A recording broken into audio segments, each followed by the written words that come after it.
Hi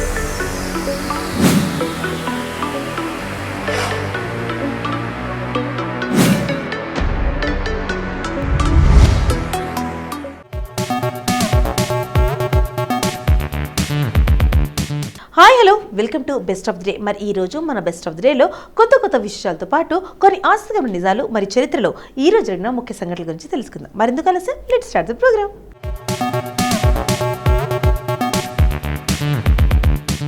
ముందుగా national banana lovers day గురించి చెప్పుకుందాం.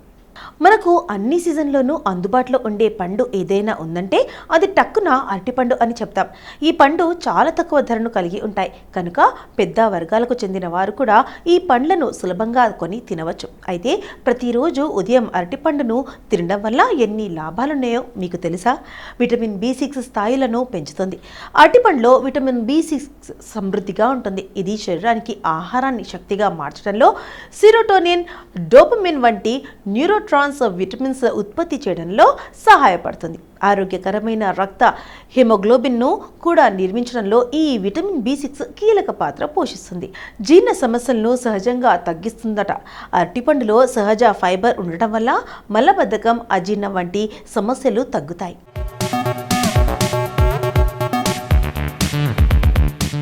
పైక్టిన్ అనే జీర్ణ వ్యవస్థ పనితీరును సరిచేస్తుంది. ఉదయాన్నే అరటిపండు తినడం వల్ల గట్ హెల్త్ మెరుగుపరుస్తుంది. చర్మ ఆరోగ్యానికి మ్యాంగనీస్ అందిస్తుంది. అరటిపండులోని మ్యాంగనీస్ కాల్జన్ ఉత్పత్తిని పెంచుతుంది. ఇది చర్మాన్ని కాంతివంతంగా, ఆరోగ్యంగా ఉంచుతుంది. ఉదయం అరటిపండు తినడం వల్ల శక్తిని పెంచడమే కాకుండా చర్మానికి తేజస్సును కూడా ఇస్తుంది. ఎక్కువసేపు కడుపు నిండుగా ఉంచుతుంది. ఫైబర్, సహజ చక్కెరల సమతుల్యత వల్ల అరటిపండు నెమ్మదిగా శక్తిని విడుదల చేస్తుంది. దీనివల్ల ఆకలి వేయకుండా ఎక్కువసేపు ఉన్నంతగా ఉంటారు. అధిక బరువును నియంత్రించాలనుకునే వారు కూడా ఇది మంచి ప్రారంభం ఆహారం. కొవ్వులేని ఆహారం ఈ పండు. అరటిపండు సహజంగా కొవ్వులేని ఆహారం. ఇది ఫీలింగ్ స్నాక్గా ఉండటంతో పాటు గుండె ఆరోగ్యానికి మేలు చేస్తుంది.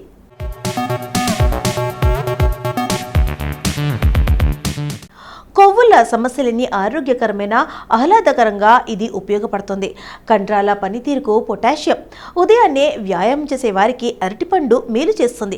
ఇది కండరాల క్రమాన్విత పనితీరుకు అవసరమైన పొటాషియంను అందిస్తుంది. ఎలక్ట్రోలైట్ లోపం వంటి సమస్యలున్న వారికి తగ్గిస్తుంది. కడుపులో pH స్థాయిని సమతుల్యంగా ఉంచుతుంది. అరటిపండులో సహజ యాంటాసిడ్ లక్షణాలు ఉంటాయి. ఇవి గ్యాస్ వంటి సమస్యలను తగ్గించడంలో సహాయపడతాయి. మెదడు పనితీరును మెరుగుపరుస్తాయి. ట్రిప్టోఫాన్ అనే అమోనో ఆమ్లం అరటిపండులో ఉంటుంది. ఇది శరీరంలో సెరోటోనిన్ తయారులో సహాయపడుతుంది. సంతోషకరమైన మూడ్, మంచి ఏకాగ్రతతో మెరుగ్గా ఉండటానికి ఇది సహాయపడుతుంది.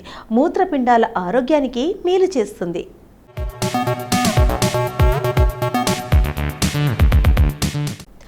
అరటిపండులోని పొటాషియం రక్తపోటును నియంత్రించి మూత్రపిండాలపై ఒత్తిడిని తగ్గిస్తుంది. ప్రతిరోజు అరటిపండు తినడం వల్ల మూత్రపిండాలు ఆరోగ్యాన్ని కాపాడటానికి మేలు చేస్తాయనేసి నిపుణులు చెబుతున్నారు. అందుకే ఉదయాన్నే ఒక అరటిపండు తినడం ద్వారా శరీరానికి అవసరమైన పోషకాలను అందించుకోవచ్చని, ఆరోగ్యాన్ని మెరుగుపరుచుకోవచ్చనేసి చెబుతున్నారు.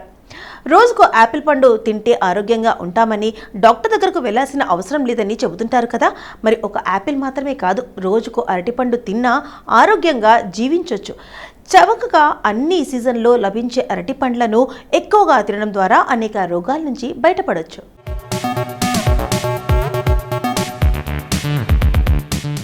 100 గ్రాముల బరువుడే అరటిపండులో 0% కొవ్వు, 0% కొలెస్ట్రాల్, 258 మిల్లీగ్రాముల పొటాషియం, 2.6 గ్రాముల పీచు, 14% విటమిన్ సి, 20% విటమిన్ B6, 6% మెగ్నీషియంలతో పాటు మ్యాంగనీస్, రాగి, బయోటిన్ సమృద్ధిగా ఉంటాయి.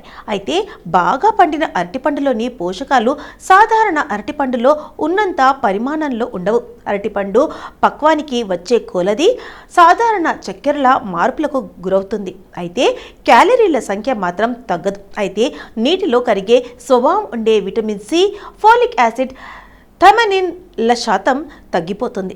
గోధుమ రంగు మచ్చలు ఉండే అరటిపండులో తగిన పోషకాలు ఉంటాయి. అరటిపండులో ఉండే పోషకాలు అధిక రక్తపోటు, మధుమేహం, అస్తమా, క్యాన్సర్, అజీర్ణత, జీర్ణ సమస్యలను నిరోధిస్తుంది.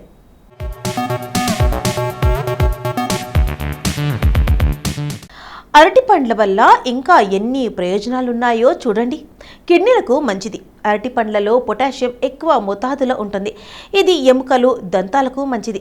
కిడ్నీల ఆరోగ్యానికి కూడా ఇది ఉపకరిస్తోంది. వారానికి 2-3 పండ్లు తింటే మహిళలు కిడ్నీ జబ్బులు బారిన పడే ముప్పు తక్కువవుతుందని ఓ అధ్యయనంలో తేలింది. అరటి పండ్లు కణ నష్టాన్ని నివారిస్తాయి.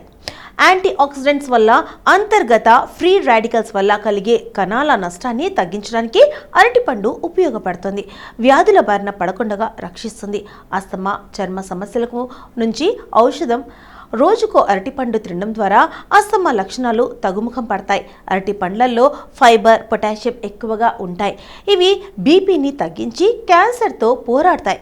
ఫ్రీ రాడికల్స్ ఏర్పడటానికి అడ్డుకొని ఆస్తమా లక్షణాలను తగ్గిస్తాయి.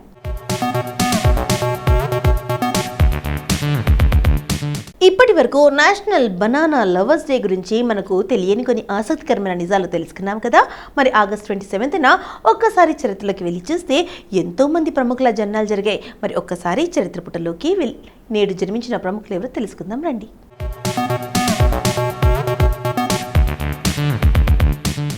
ది గ్రేట్ ఖలీ అసలు పేరు దిలీప్ సింగ్ రాణా.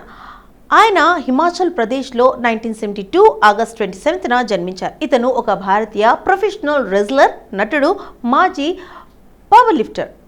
అతను 1995-96 రెండింటిలోనూ మిస్టర్ ఇండియా టైటిల్ గెలుచుకున్నాడు. అతను వరల్డ్ రెజ్లింగ్ ఎంటర్టైన్మెంట్ WWEలో బాగా ప్రసిద్ధి చెందాడు. తన వృత్తిపరమైన కుస్తీ వృత్తిని ప్రారంభించడానికి ముందు అతను పంజాబ్ రాష్ట్ర పోలీస్ అధికారి.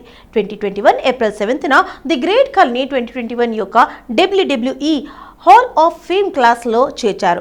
ఇతని పొడవు 7 అడుగులు 3 అంగుళాలు, బరువు సుమారు 200 కిలోలు. Great Khali world wrestling entertainment super స్మార్ట్లతో పోరాడాడు. వీరిలో జాన్ సెనా, బాటిస్టా, షాన్ మైకెల్ ఇంకా ఇండక్టికేన్ ఉన్నారు. అతను the great stage of fame all రెజిల్ మానియాలో తన మొదటి విజయాన్ని సాధించాడు.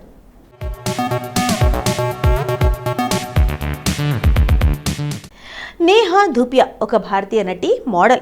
ఈమె ముఖ్యంగా హిందీ, తెలుగు, మలయాళ భాష చిత్రాల్లో నటించింది. ఈమె నాటకాలతో తన నటనా ప్రస్థానాన్ని ప్రారంభించింది. తర్వాత యూఫోరియా అనే మ్యూజిక్ వీడియోలో కనిపించింది. తర్వాత మోడలింగ్ వృత్తిని చేపట్టింది. ధూపియా కేరళ రాష్ట్రంలోని కోచి నగరంలో ఒక సిక్కుల కుటుంబంలో 1980 ఆగస్ట్ 27న జన్మించింది.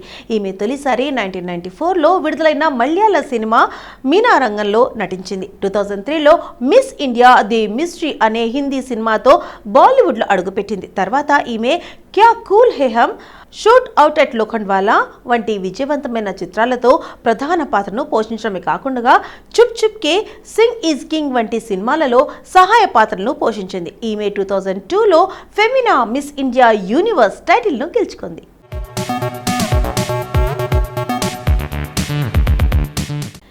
శివాని దండేకర్ అఖ్తర్ భారత ఆస్ట్రేలియన్ గాయని, నటి, యాంకర్, మోడల్. ఆమె అమెరికన్ టెలివిజన్ రంగంలో యాంకర్గా పనిచేసి ఆ తర్వాత స్వదేశానికి తిరిగి వచ్చి మోడల్గా, గాయనిగా, హిందీ ధారావాహికల్లో నటిగా, ఈవెంట్లలో వ్యాఖ్యాతగా 2019 ఐసీసీ క్రికెట్ ప్రపంచ కప్లో సహ హోస్ట్గా పనిచేసింది. శివాని దండేకర్ 1980 ఆగస్ట్ 27న పూణే, మహారాష్ట్రలో జన్మించారు. 2001లో ఆమెను ఒక కారు ఢీకొట్టింది. ఆ సంఘటన తర్వాత ఆమె న్యూయార్క్ నగరానికి వెళ్లి అమెరికన్ టెలివిజన్లో పనిచేయడం ప్రారంభించింది. ఆమె 3 జాతీయ సిండికేట్ టెలివిజన్ షోలు, నమస్తే అమెరికా, విదేశీ, ఆసియన్ వెరైటీ షోలను నిర్వహించింది.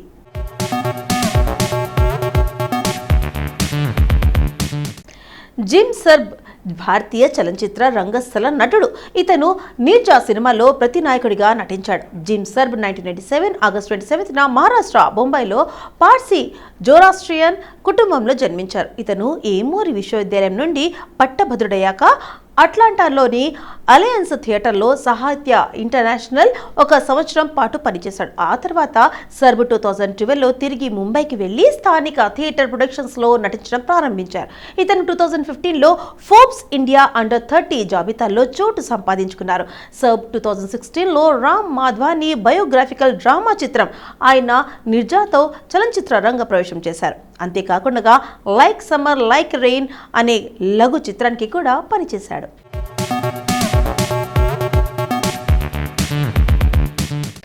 రామ్ లక్ష్మణ్ ముత్తుచామి వృత్తిపరంగా సూరి అని పిలుస్తారు. ఒక భారతీయ నటుడు, హాస్య నటుడు. ప్రధానంగా తమిళ సినిమాల్లో కనిపిస్తారు.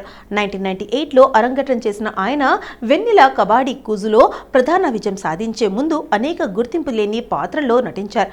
అక్కడ ఆయన పరోటా సూరి అనే మారుపేరును పొందారు.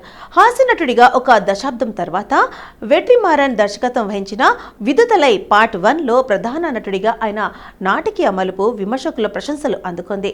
రామలక్ష్మణ్ ముత్తుచామి ఆగస్టు 27, 1977న మదురై, తమిళనాడులో జన్మించారు. తమిళ చిత్ర పరిశ్రమలో నటుడిగా మారాలనే ఉద్దేశంతో సూరి 1996లో మదురై నుండి చెన్నైకి మకాం మార్చాడు.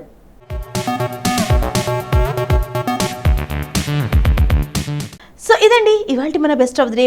సో ఈ రోజు మన ఎపిసోడ్లో ఈ రోజుకి సంబంధించిన కొన్ని ముఖ్యమైన విషయాలు తెలుసుకున్నాం కదా. మరి రేపటి ఎపిసోడ్లో మళ్ళీ కలుద్దాం. అంటే టేక్ కేర్, బై.